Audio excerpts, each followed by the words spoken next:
नमस्कार। आपण समस्त को आम चैनल को बहुत बहुत स्वागत। आज आम अति कम जिनस यूज करी गोटे नुआ प्रकार माछ तरकारी बनैबा। आशा करुँची आज भिडियोटी आपण मानक भल लगिबो। ताहले चलंतु देखिबा। माछ तरकारी करबा पूर्व प्रथमे आम माछ को भाजिबा। सेति एठी मु गोटे पैन रे किछि सोरिष तेल देई गरम करबा को रखिछि। ता सहित एठी मु माछ रे आवश्यक अनुसार हळदी गुंड और लुण देई गोळी नेइछि। तो एबे आम तेल को गरम होबा को दबा। तेल गरम हो गलानी एबे आम माछ भाजी नबा।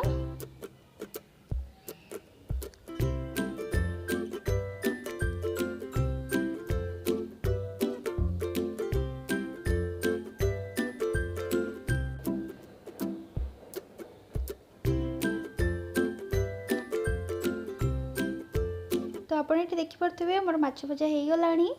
एबे आको आम प्लेट को काढी दबा। तो ये आमर माछ रेडी हो गला। एबे आम तरकारी करबा। ता पूर्व आम देखि नबा माछ तरकारी पई कोन सब जिंस दरकार।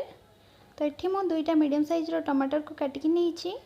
गोटे चामच कला जीरा, जीरार पेस्ट एटा को चामच रे मापिले 2 चामच हबो।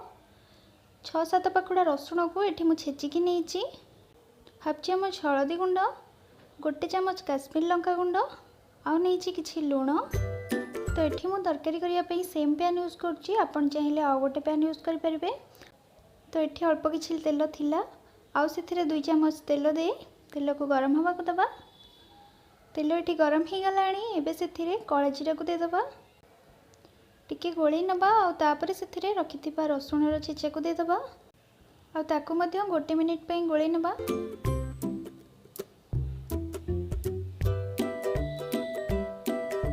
हमर रसुण टी भाजी जाइए। से काटिक रखिथिबा टमाटर को देदबा। टमाटर शीघ्र सीझापी एबे आम लुण पकेबा। तो माछ भाजिला बेले आम लुण पकईले। तो ये आप देखिए पकेबे। आपन जदि एका बेले ये पकेबा चाहूना ताहले ये अल्प टिके पकई पुणी पानी देला परे पकई पारिबे। तो लुण दे गोली सारा पर एबे आम कवर करी टमाटर को सीझा को छाड़ीदबा।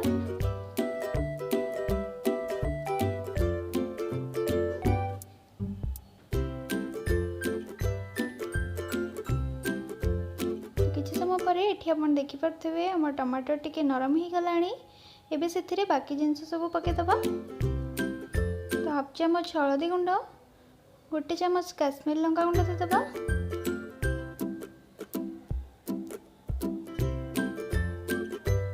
एबे से करके रखिथिबा जीरार पेस्ट को मध्य देदबा।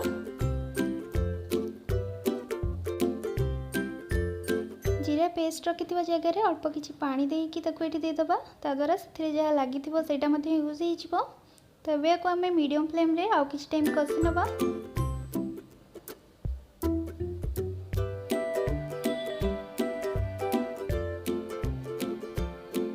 किछि समय कसला परे आपण एठी देखि पारथुबे मसला सुखला हे गलानी आउ सेत्रु तेल मध्य बाहरलानी। तो एठी हमर मसला हे गला।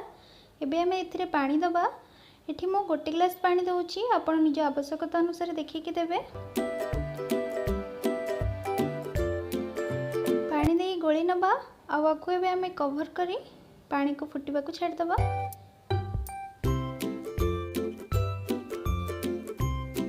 तो पानी एठी फुटिलानी। एबे आमे सेथिरे भाजी की रखिथिबा माछ को दे दबा।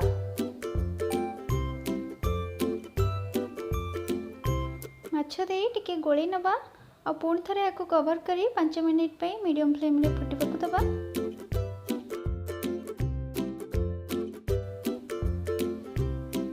तो ये 5 मिनिट हो जाइए। आमर माछ तरकारी मध्य रेडी हो गला। आप देखिले मु एथिरे किछि भी मसला पकेनी। बहुत ही कम जिनस को यूज करिया को करछि। लास्ट रे एथिरे किछि धनिया पत्र दे गोली नबा और गोटे प्लेट को सर्व करबा। तेबे आपण ये प्रोसेस रे माछ तरकारी घरे निश्चिंत बनातु। और केमिति लागिला मो सहित शेयर करबा को भूलिबेनी। जदि आपनको आज वीडियोटी भल लागिथिबो ताहले वीडियो को लाइक करिवे। और जदि पर्यंत चैनल को सब्सक्राइब करना आंती ताहले चैनल को सब्सक्राइब करबा को भूलिबेनी। धन्यवाद।